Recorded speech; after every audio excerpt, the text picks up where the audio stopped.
మీలో ఎంతమందికి పచ్చడి అంటే ఇష్టం? మాకైతే చాలా ఇష్టం. నేను మీ చిన్ను విత్ చిన్నుతో చిట్చాట్. మేము కారపచ్చడి అని పిలుస్తాం. మా అమ్మ అయితే పండు మిరగాయలు తీసుకొని సంవత్సరం అంతా నిల్వ ఉండేటట్టు తొక్కి ఫ్రిడ్జ్లో జార్ చేస్తుంది. మేమైతే ఇలా వానలు పడినప్పుడు మాత్రం ఈ పచ్చడి కంపల్సరీ నూరుకుంటాం. ఇది ఎలా నూరుకోవాలో చూడండి.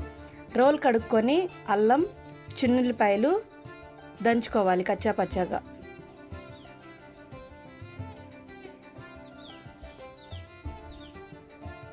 ఇప్పుడు ఇందులో జీలకర్ర,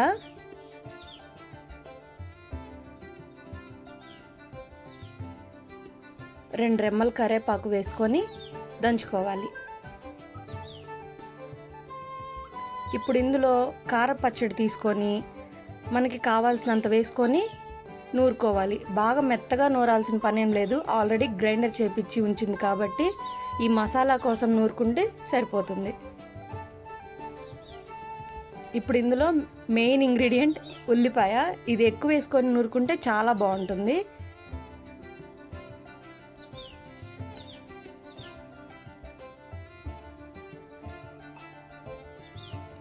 ఇప్పుడు ఇందులో ఒక గుప్పుడు కొత్తిమీరాకు వేసుకొని నూరుకుంటే బాగుంటుంది.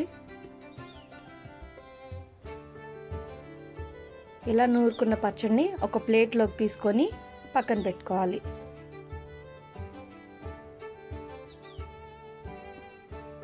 ఇప్పుడు స్టవ్ వెలిగించి బాండి పెట్టి 4 గంటలు నూనె వేయాలి. పచ్చట్లోకి నూనె ఎక్కువే పడుతుంది, నిలవ కూడా ఉండటానికి ఉపయోగపడుతుంది. ఇప్పుడు ఇందులో తిరగమాత గింజలు వేసుకొని ఫ్రై చేసుకోవాలి.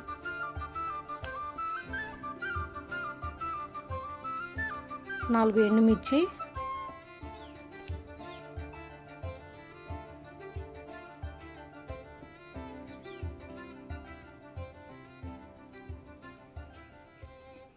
రెండు రెమ్మలు కరివేపాకు వేసుకొని ఒక గుప్పెడు కొత్తిమీరాకు వేసుకొని సిమ్లో ఉంచుకొని ఫ్రై చేసుకోవాలి.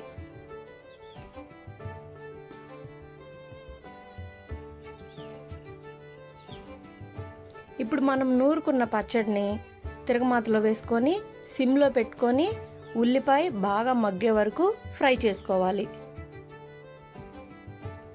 ఈ పచ్చడి నిల్వ ఉండటానికి ఉల్లిపాయ కొంచెం మగ్గితేనే చాలా బాగుంటుంది.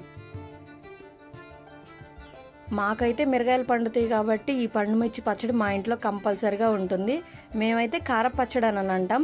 ఇలా సిమ్లో పెట్టుకొని బాగా మగ్గనివ్వాలి. పచ్చడి నూనె పైకి తేలే వరకు మగ్గనివ్వాలి. ఇప్పుడు వేడి వేడి అన్నంలో పచ్చడి వేసుకొని దీంట్లో ఒక ఆమ్లెట్ వేసుకొని ఒక స్పూన్ నెయ్యి వేసుకొని తింటే చాలా బాగుంటుంది. మా అమ్మమ్మ అయితే చిన్నప్పుడు మాకు ఈ కారపచ్చట్లో వెన్నపూస వేసి పెట్టేది. టేస్ట్ చాలా బాగుంటుంది. ఒకసారి ట్రై చేసి మీకు ఎలా కుదిరిందో చెప్పండి.